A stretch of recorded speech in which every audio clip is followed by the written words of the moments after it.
नमस्कार दोस्तों। आज मैं आपको बैकुंठ चतुर्दशी की कथा सुनाने जा रही हूँ।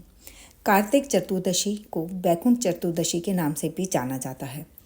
इस दिन भगवान विष्णु और शिव की पूजा की जाती है। इस दिन व्रत रखकर पूरे विधान से पूजा करें। व्रत करने से पारिवारिक सुख समृद्धि बढ़ती है और निरोगी काया भी रहती है। कथा के अनुसार इस दिन महाभारत में मारे गए लोगों का भगवान कृष्ण ने श्राद्ध करवाया था। इसीलिए इस दिन श्राद्ध करने से विशेष फल मिलता है। तो आइए जानते हैं इस वीडियो में कि बैकुंठ चतुर्दशी की कथा क्या है। एक बार श्री हरि विष्णु भोलेनाथ की पूजा करने के लिए काशी पहुंचे थे। गंगा में स्नान करने के बाद उनके मन में शिवजी को 1000 स्वर्ण कमल पुष्प अर्पित करने की इच्छा उत्पन्न हुई। पूजा के दौरान भगवान ने पाया कि एक फूल की संख्या कम थी। कहा जाता है कि इस पुष्प को भगवान विष्णु जी की भक्ति की परीक्षा के लिए छिपा दिया था।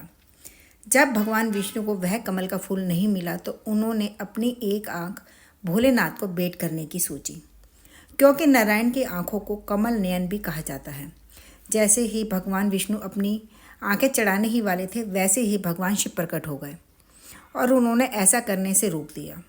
अपने प्रति श्री हरि का प्रेम देखकर भोलेनाथ बहुत प्रसन्न हुए। इसके पश्चात भगवान शिव ने उन्हें सुदर्शन चक्र प्रदान किया और कहा कि जो भक्त इस पवित्र दिन पर भगवान विष्णु की पूजा करेगा वो सीधे उनके निवास स्थान यानी वैकुंठ धाम जाएगा।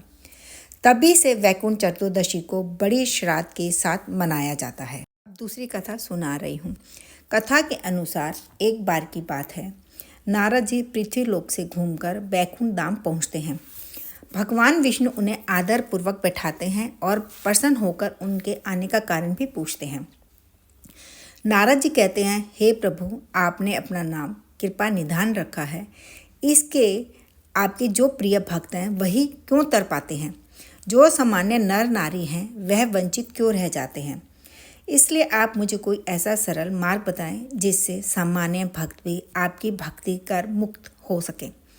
यह सुनकर विष्णु जी बोले, हे नारद, मेरी बात सुनो। कार्तिक शुक्ल पक्ष की चतुर्दशी को जो नर नारी व्रत का पालन करेंगे और श्रद्धा भक्ति से मेरी पूजा अर्चना करेंगे, उनके लिए स्वर्ग के द्वार साक्षात खुले रहेंगे।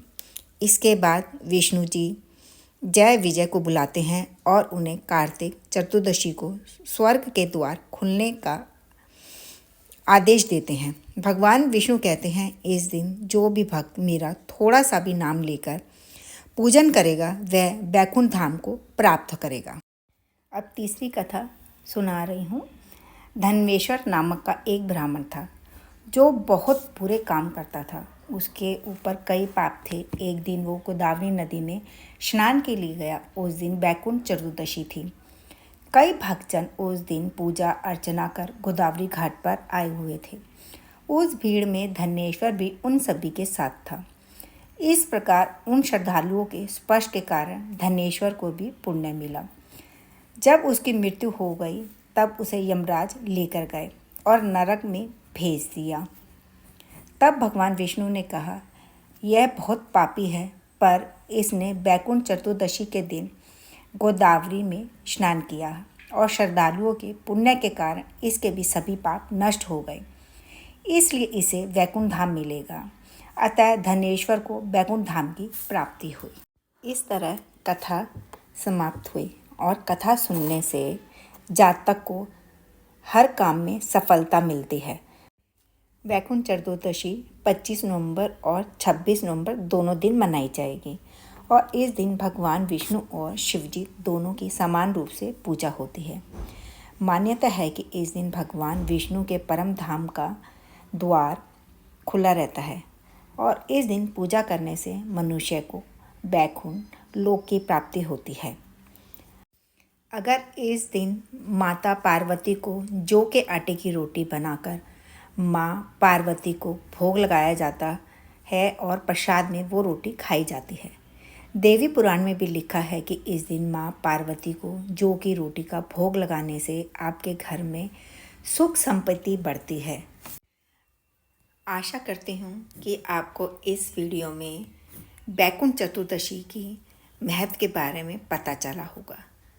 आपको वीडियो पसंद आए तो लाइक, शेयर और सब्सक्राइब ज़रूर करें। धन्यवाद।